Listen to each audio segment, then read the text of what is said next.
Mark Rogers TV gearing up for the national championship game on Monday night. Clemson taking on Alabama. We bring in Jack Hummel from KOMU in Columbia, Missouri, covering typically the SEC and Missouri football. But Jack has a long line dating back throughout his family's heritage and tradition there to Clemson football. So, Jack, we bring you in here to talk a national championship game. So, as always, it should be a great discussion. Mark, thanks so much for having me. It's always fun to come on. You know, Shaq Lawson missed most of the Oklahoma game. He's a guy that's just been a terror on the field for Clemson front four that has established itself. And I think really this is one of the key components of Dabo Swinney building this program is the defensive front seven has just been exceptional the past couple of years. But in replacing a bunch of guys that left, Shaq Lawson's been the guy. He's got like 23 tackles for loss. He's just been a menace. He leaves the Oklahoma game, but the rest of those guys just made life miserable on Baker Mayfield. So they survived without Shaq Lawson. So we'll see if he's able to play and able to be an impact player in this game. You know, absolutely. I think the story leading up to the Orange Bowl was how Clemson's chance of, going against the Sooners offense, including Baker Mayfield, was slim to none. But I think the question dove even further once he was out of the game before the second half. So I think playing without an All-American defensive end is, huge. And so, now that he's clear to play and, he says he will play in the national championship, I think has got to be kind of a reassuring and a little bit of a deep breath for this Clemson team. But I think at the same time, it's not do or die for Clemson regardless. This defense and team, for that matter, they know how to handle adversity. This is a team with 40 freshmen. About over half of whom will either have started or played this whole season. And they're saying is next man up. We saw it right before the Orange Bowl when 3 players, including the number 2 wide receiver, were sent home for failed drug tests. So everyone's always looking to step up, and I think having that adversity in this team this year has been huge. Younger guys see, younger and older guys, whether it's a freshman or a senior, see these underclassmen stepping up into starting roles. It catches fire. So I think, Shaq Lawson on the defensive, line this game, absolutely, it's huge. It's certainly one of the focal points of this Clemson team as they go up against, Derrick Henry in this Alabama offense. But I think, regardless of whether he's 60% or 100%, I think they have plenty of players that can step up into a starting role and also just add to Clemson's defense. Jack, we see it each and every year. Once we get to the championship game, it's just a matter of 2 exceptional opponents because we see strength versus strength. So if you look over the statistics, something has to give, obviously, because both teams have mostly dominated their opponents. So in this one, the real star matchup comes down to Deshaun Watson, who's basically at this point cemented himself as the premier quarterback in the country, dual threat, a guy that Alabama has not seen, although they've seen a couple of dual threat guys that are similar but not being able to be as efficient as Deshaun Watson, facing a front seven in Alabama that is just ridiculously good. It's almost that irresistible force versus the immovable object type situation. Absolutely, and I think the key for Clemson this whole season has been in Deshaun Watson and the guys that he can connect with. But this game in particular is the game for Deshaun Watson. He gives Nick Saban and the Tide the ultimate dual threat test. That spread offense that Alabama historically and this season has struggled with. We saw it against Ole Miss, in their sole loss. He's the number 5 he's ranked number 5 in passer rating against Power 5 opponents, which obviously Alabama would be considered. And he's number 1 in quarterback rushing yards per game. Deshaun Watson in this game is going to have to look to spread Alabama out and punish them in doing so. But in order to do that, he's going to have to run the ball effectively and often. And this is a guy who last season had a knee injury. And this season, there was the biggest concern was you have to keep Deshaun Watson healthy. This team is circled around him, so you have to keep him healthy. And certainly, this is the last game of the season, and he knows it just as well as the staff. It's kind of time to empty the tank. They say every game of the season is the most important game. And it's a block for each game leading up to this game. Well, this is the biggest game of the season. It's as simple as that, and I think they all know it. So I think in order for Deshaun Watson to make an impact on this game, the run game, and he's going to have to connect with wide receivers as often as possible. This defense that they're going up against is that of an NFL caliber if there ever has been one in college football. It's unbelievable. So I think Deshaun Watson is going to have to play his game this entire game, and it's different because in a couple games in the past, The offense for Clemson has been able to kind of get away with a slow start in the first half and kind of pick up the slack in the second. Against this Alabama team, that's not an option. They're going to have to move in as quickly as possible and take advantage right out of the gate. We saw it against Baker Mayfield. The first play of the game was a sack. That's the kind of rush, defense that they're going to have, but offense as well. They're going to have to move in and make the plays quickly as possible and move down the field, because this Alabama team won't give them any room for failure. The minute they make a mistake, they're going to take full advantage and jump on it. So it's going to be an important game for Deshaun Watson, but he's shown that he's ready. A lot of the talk is, well, he's a sophomore, and how are you going to go up against a team like this? He doesn't play like a sophomore, and he doesn't talk like a sophomore in interviews either. I mean, this guy is a very mature person and athlete, and I think he's going to be able to handle it. It's just a matter of getting your body with your mind and connecting and making the plays, and it's going to be as simple as that. But I think he has to keep a simple mindset going into it and just play his game. That's what these guys are, they've done all season, is they haven't, changed the way that they play for different teams. They've played their game the whole season, and clearly it's done the job. They're in a national championship. So I think this is just going to be a time where Clemson has to play their game, and especially Deshaun Watson. He's the center of this team. Yeah, I think there's a little question that this is the best defense that Clemson has faced, but it's also the best offense that the Alabama defense has faced. Wayne Gallman is not a guy that comes to mind for the fringe college football fan, but he's somebody that really took charge in the second half when Deshaun Watson was the offense in the first half against Oklahoma. It was really key that Wayne Gallman stepped up, and he's a 1,300-yard rusher. So even though he doesn't garnish the acclaim of Leonard Fournette, Derrick Henry, Ezekiel Elliott, and so forth, he's a premier back. And you're not going to gash holes in the Alabama defense or rushing the football, but it's probably key that he gets a little room to operate just to keep them honest. Absolutely. And, that's the most interesting part that we just saw last game. He ran for 150 yards and 2 touchdowns in the Orange Bowl against a very, very good Oklahoma team. And you saw both Gallman and Watson opening up lanes for each other, getting past the Sooners defense. And in my opinion, that was the key to that game as far as offense.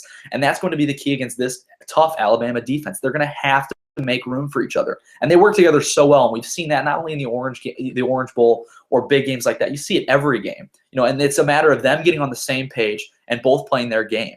They both do their own jobs, but together they work so cohesively that it provides both of them such opportunities to get past tough defenses that we saw last game, and I'm sure we'll probably see this game. So I think he's been such a player that's gone so far under the radar. And you can go into even players like Artavis Scott. You can go into defensive linemen that have kind of been under the radar, and they'll they were doing interviews on Gallman, and she said who's the most underrated player in college football, and he said without even a second to think of me. And he is. And I mean, I would argue it. He's one of the most underrated running backs in the game right now. He's ranked 15th in the nation, like you said, with over 1,400 yards. I mean, this is a standout player, and I think this is going to be the game he can put himself on the map. And he's gonna play his game, play your game, run your game, and let the rest fall into place. But I think those two working together is so important up against this Alabama team, because they're an NFL caliber team, and you have to play up to that stature in order to even have a chance against them. And I think Clemson certainly will. Jack Hummel joins us, typically talking Mizzou football in the SEC. And if you want to get an in-depth look into what's going on campus, and also a transition in the coaching regime from Gary Pinkel into 2016, please check out the videos that Jack joined us on just a couple months ago, but has some strong ties to Clemson as well. So let's dig into that a little bit because this is almost a birthright for Alabama. It's funny to hear about disappointment in reaching the Final Four last year, but not getting to the championship game and losing to Ohio State. That being a disappointing season for Alabama, a Final Four appearance, where for Clemson, hey, it's an established football program. It's a power, but it's a power that for the most of the last 30 years has been winning 7, 8, 9 games a year, kind of off the national radar in terms of serious contention. But here they are. So this is a special time for Clemson football. Oh, it absolutely is. And it's such an incredible year because of not only, the record that they hold right now being 14-0 and putting themselves in a national championship. It's been 30 years. Clemson football not only does that, but they find themselves an opportunity to change their perception. We've said it before in, 4 or 5 games ago that they're going from a competitor to a contender for a national championship as the only undefeated team in FBS. I mean, they're 55-11 since 2011. They've recorded 5 10-win seasons in the last 5 years. And to be honest, this is the peak of the mountain. They're an underdog going into this national championship as an undefeated team that's been ranked #1 for 6 consecutive weeks. And we talked about this when, this same kind of mindset when we were talking about Mizzou, trying to, come back again and three-peat. You tell any 19 to 22-year-old that is either ranked #1 or they're, projected, or they've had an undefeated season or whatever strength they have against them, and you tell them they can't do that, that's a fire. And Dabo Swinney said it best, this lack of respect, they don't like it.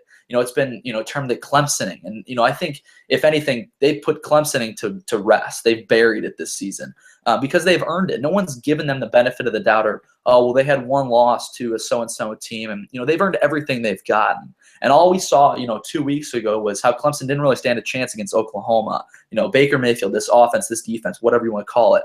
Clemson didn't allow a single point in the second half against Oklahoma. Now this week, it's how Clemson just try to hold Alabama, how they're, Clemson's offense is just got to try to make it somewhat of a competitive game against Alabama. And same way on defense, they don't really stand a chance, or this isn't their game. This is an NFL caliber team. They've handled the consistent lack of respect pretty well. They continue to win.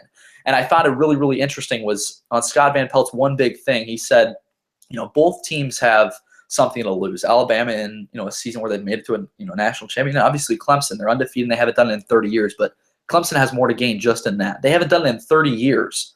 This is huge for Clemson. As someone who's followed this team and been such a huge fan of this team, even back, when, the peak of the season was winning an ACC championship, and forget, playoff or any type of bowl game, just winning the ACC championship.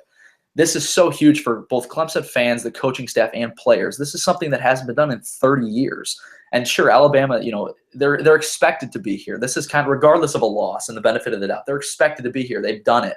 Look at the Saban era. They've had 4 national championships just in his era alone. And so I think, it's going to be such an interesting game, both because of the different focal points you have. Saban, the serious Saban versus a completely different kind of eccentric Dabo Swinney that's been highlighted this whole season. You have 2, in my opinion, of the best players in college football right now, and both of them were sent to the Heisman Award. I think it's just going to be such an interesting game. But I think Clemson offers so much more than just a competitive game, or they're going to try to give Alabama a run. I think this Clemson team has the ability to go up against an Alabama defense that's quote unquote NFL caliber, and I think they can make a change. So it sounds cheesy, but sometimes the tides change, and I think if Clemson has a chance, this is the season to do so.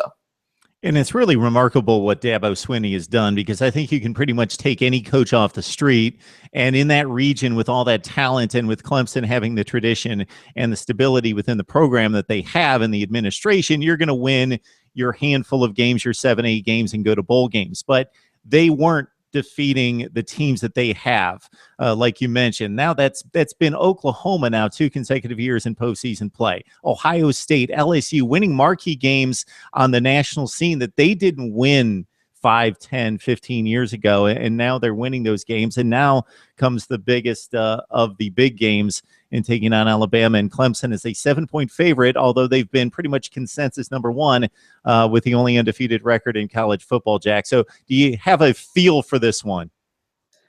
I'd say, like I said, it's going to, as far as what it's going to depend on, we're going to certainly be talking about it afterwards, but, it's going to be I think it's going to be certainly a close game. I don't think by any means it's going to be a blowout game from either way. Both of these teams are so competitive, and they have so much talent. Aside from the 2 focal points, we have Derrick Henry and Deshaun Watson.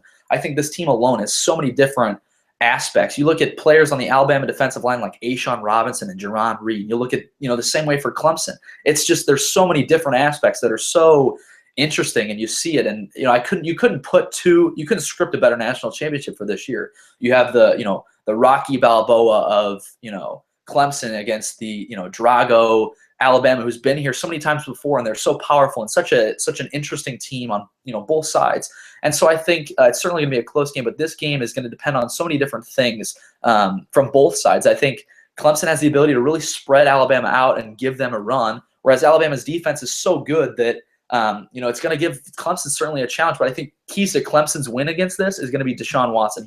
Like I said, he has to be run the ball effectively and look to spread Alabama, but not only in spreading them, but taking advantage of that inability or, somewhat lack of experience with a spread offense or struggle with a spread offense. You have to utilize Wayne Gallman. Any players that can connect with Deshaun Watson. You have to use them. And applying pressure to Alabama's offense right out of the gate. You cannot wait. This is a team who, at times, even in the ACC championship against North Carolina, we saw somewhat of a slow start to where, Clemson fans are kind of biting their fingernails wondering, oh gosh, when are we going to kind of start, putting the heat on it? It's got to be right out of the gate. And I think they're going to. Like I said, every game's the most important game of the season. We'll forget every other game, and they're going to. That's their mindset. And Dabo Swinney's done such a good job in, keeping these guys kind of down to earth and one game at a time. And this is the last game. There's no other second game. There's no next week, or maybe we can try to bounce back. This is it. And so I think they all know that. Dabo Swinney knows that, and he's preparing them, for this week. And there was the whole situation on practice time against the NCAA, and they weren't worried about it. Dabo Swinney said it's not, that's not a big deal. We have our, we'll be ready. And so I think, there's no doubt in this Clemson mind. It's not like we're going up against the big bad Alabama. They are, but in their mindset, it's another game. This is another opportunity for us to win and be 15-0. In order, like they said, in order to be 15, in order to win a national championship, you got to be 15-0. In order to be 15-0, you win a national championship. So that's what their focus is. That's their goal. That's the top block. And so I think Clemson's going to give Alabama a run. I think regardless, it's going to be a close game, but it's certainly going to be a heck of a game. And for those people who enjoy the one-on-one elite matchups by athletes in space, it doesn't get much better than Calvin Ridley against Mackenzie Alexander. That's going to be one to watch as well. Whoever is able to either shut down or make big plays on the perimeter is going to be huge in this one as well. Jack Hummel from KOMU. Jack, we always appreciate the passion, the information, the insight from you. It's always a good time. Me. It's always a blast.